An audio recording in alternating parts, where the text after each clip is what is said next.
What if one of the world's leading longevity researchers stumbled upon a discovery so unexpected that it challenged everything he thought he knew about inflammation? Dr. David Sinclair, the Harvard geneticist who has dedicated his career to understanding how we age, recently experienced something that left him genuinely surprised. In just 10 days of supplementing with a single nutrient, his inflammatory markers plummeted in ways that defied his expectations. This wasn't a carefully controlled study or a theoretical breakthrough. This was personal, measurable, and undeniably real. The numbers were staggering. His C-reactive protein levels, a key indicator of systemic inflammation, dropped by 40% in less than 2 weeks. His interleukin-6 levels, often called the aging cytokine, fell by 35%. Even more remarkable was the speed.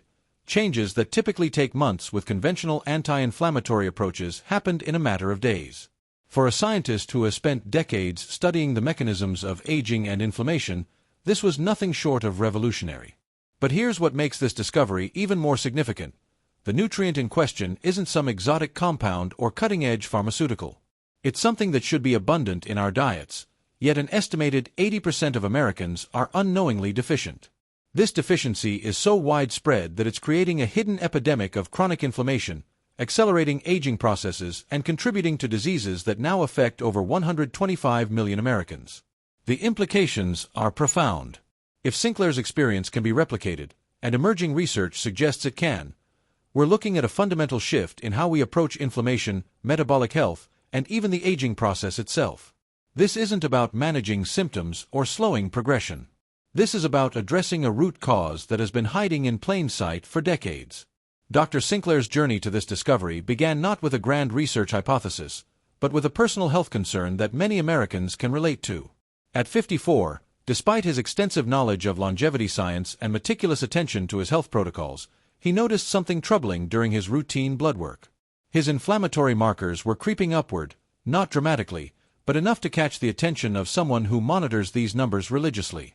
His C-reactive protein had risen to 3.2 milligrams per liter, placing him in the high-risk category for cardiovascular events. His TNF-alpha levels were elevated, and his IL-6 readings suggested his body was in a state of chronic low-grade inflammation.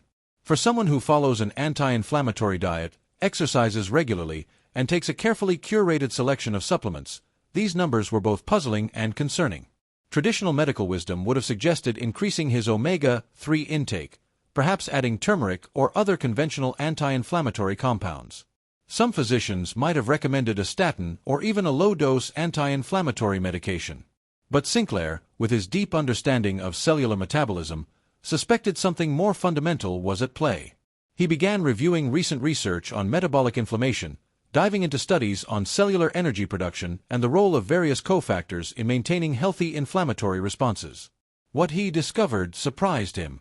Emerging research was pointing to a connection between thiamine, vitamin B1, and inflammatory control that went far beyond its traditional role in energy metabolism. The more he investigated, the more compelling the evidence became. Studies from Japan showed that high-dose thiamine supplementation could reduce inflammatory markers in diabetic patients by up to 50%. Research from Germany demonstrated that thiamine deficiency was directly correlated with elevated cytokine production. Most intriguingly, a small study from the Mayo Clinic had found that 4-thiamine administration could rapidly reduce systemic inflammation in critically ill patients. Armed with this knowledge and his characteristic willingness to experiment on himself, Sinclair decided to test a hypothesis. He would supplement with a high-quality, bioactive form of thiamine for 10 days and monitor his inflammatory markers closely.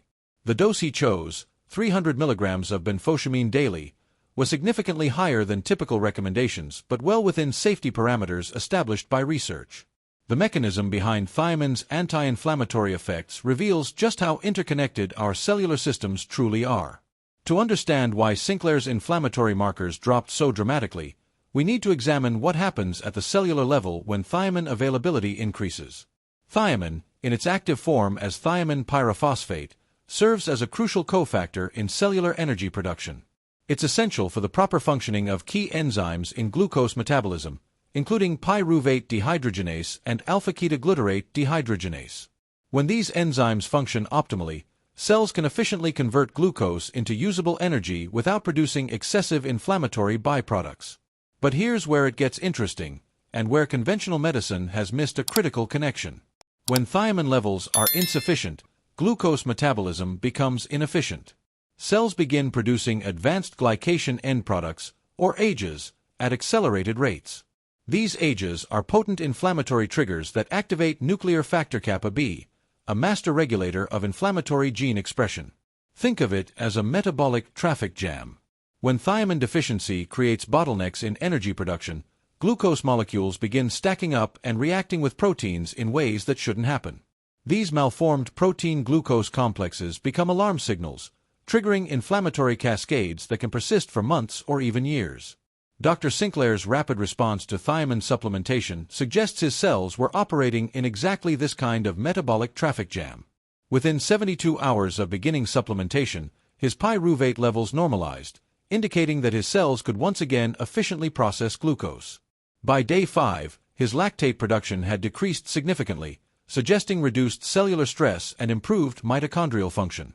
The speed of these changes highlights something crucial about thiamine deficiency. It's not just a gradual decline in function, but can represent a critical threshold effect. Once thiamine availability crosses a certain point, cellular metabolism can shift rapidly from inflammatory to anti-inflammatory states. This mechanism also explains why conventional anti-inflammatory approaches often fall short. If the root cause is metabolic dysfunction due to thiamine deficiency, treating inflammation with NSAIDs, steroids, or even natural anti-inflammatory compounds is like trying to stop a flood by mopping up water while leaving the broken pipe unfixed. Modern food processing has created a perfect storm for thiamine deficiency. Refined grains, which make up a substantial portion of the average American diet, are stripped of their natural thiamine content. While some fortification occurs, it's typically with synthetic forms of thiamine that are poorly absorbed and rapidly excreted. The broader implications of Sinclair's discovery become even more disturbing when we examine the scope of thiamine deficiency in modern society. What we're dealing with isn't just a nutritional gap, it's a manufactured health crisis that has been decades in the making. In the early 1900s, the identification of beriberi as a thiamine deficiency disease led to mandatory fortification of rice and flour in many countries. This intervention successfully eliminated acute thiamine deficiency diseases, but it created a false sense of security. The assumption was that as long as people weren't developing beriberi, thiamine intake was adequate. This binary thinking, you either have deficiency or you don't, completely missed the concept of subclinical deficiency. Recent research using more sensitive biomarkers tells a different story. When researchers measure thiamine status using erythrocyte transketolase activity, a functional test that reveals how well cells can actually use thiamine, the results are alarming. Studies conducted across multiple American cities found that 35 to 50% of adults show evidence of suboptimal thiamine status, even when consuming foods fortified with synthetic thiamine. The reasons for this widespread deficiency are multifaceted and interconnected. Modern agricultural practices have reduced the thiamine content of many crops. Food processing destroys natural thiamine and replaces it with synthetic forms that are less bioavailable. Increased consumption of refined sugars and alcohol places additional demands on thiamine stores. Even common medications, including diuretics, proton pump inhibitors, and diabetes medications, can interfere with thiamine absorption or increase its excretion. Perhaps most significantly, the standard American diet has created a perfect storm of thiamine depletion. High sugar intake requires increased thiamine for metabolism, while simultaneously providing little to no thiamine in return. It's like running a car engine at high RPMs while slowly draining the oil. Eventually, something has to give. Dr. Sinclair's case represents what happens when this slow-motion nutritional disaster finally reaches a tipping point. His inflammatory markers weren't just randomly elevated. They were reflecting decades of subclinical thiamine stress finally manifesting in measurable ways. The pharmaceutical industry's response to rising inflammation rates has been predictable. Develop more potent anti-inflammatory drugs. The global anti-inflammatory therapeutics market is now worth over $100 billion annually. Yet inflammatory diseases continue to rise at epidemic rates. Heart disease, diabetes, Alzheimer's, arthritis, and autoimmune conditions, all characterized by chronic inflammation, are more prevalent now than ever before in human history. This represents a fundamental misunderstanding of the problem. These aren't diseases that require pharmaceutical management. they're symptoms of nutritional inadequacy on a massive scale. Dr. Sinclair's experience suggests that by addressing thiamine deficiency directly, we might be able to prevent or reverse many of these conditions before they progress to the point where pharmaceutical intervention becomes necessary. The practical applications of Dr. Sinclair's discovery extend far beyond his personal experience. Understanding how to properly implement thiamine supplementation could represent a paradigm shift in how we approach inflammatory diseases and metabolic health optimization. The key lies in understanding that not all forms of thiamine are created equal. Dr. Sinclair didn't use standard thiamine hydrochloride, the synthetic form found in most multivitamins and fortified foods. Instead, he chose benfotiamine, a fat-soluble derivative that achieves tissue concentrations up to 5 times higher than water-soluble forms. Benfotiamine's superior bioavailability stems from its unique molecular structure.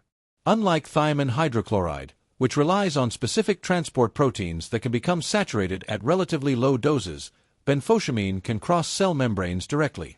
This means higher doses can achieve proportionally greater tissue concentrations, explaining why Sinclair saw such dramatic results with 300 mg daily, a dose that would be largely wasted with conventional thiamine supplements. The timing and dosing protocol Sinclair used also appears to be crucial. Rather than taking a single large dose, he divided his 300 mg into 3 100 mg doses taken with meals.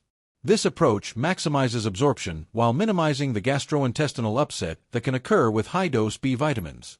Taking benfotiamine with food also enhances absorption, as the fat content helps solubilize this lipophilic compound. Monitoring became an essential component of Sinclair's protocol. He tracked not just inflammatory markers, but also functional indicators of thiamine status. His energy levels improved markedly by day 3. His sleep quality enhanced, with deeper sleep phases and less frequent wake episodes. His cognitive clarity increased, particularly in the afternoon hours when he typically experienced mental fatigue. These subjective improvements correlated with objective measurements. His resting heart rate decreased by an average of 6 beats per minute. His heart rate variability improved, indicating better autonomic nervous system balance. His fasting glucose levels became more stable, with less post-meal glucose excursions. But perhaps most importantly, Sinclair's experience provides a roadmap for identifying thiamine deficiency before it reaches the point of elevated inflammatory markers. The early signs are subtle but consistent: afternoon energy crashes, carbohydrate cravings, difficulty recovering from exercise, poor stress tolerance, and sleep disturbances. These symptoms are so common in modern society that they're often dismissed as normal consequences of aging or busy lifestyles. For individuals looking to replicate Sinclair's protocol, several factors need consideration. First, underlying health conditions can affect thiamine requirements. People with diabetes, alcoholism, or gastrointestinal disorders may need higher doses or longer supplementation periods. Second, other B vitamins should be balanced when taking high-dose thiamine to prevent relative deficiencies. Third, anyone taking medications should consult with healthcare providers, as improved glucose metabolism can affect medication requirements. The safety profile of high-dose benfotiamine is excellent, with no established upper limit for toxicity. However, some individuals may experience mild nausea or stomach upset when first beginning supplementation. These effects typically resolve within a few days as the body adapts to improved cellular energy production. Most importantly, Sinclair's approach emphasizes that supplementation should be viewed as correcting a deficiency, not as adding a pharmaceutical agent. The goal isn't to achieve supraphysiological effects, but to restore optimal cellular function that should have been maintained all along through adequate nutrition. The long-term implications of addressing thiamine deficiency extend beyond inflammation control.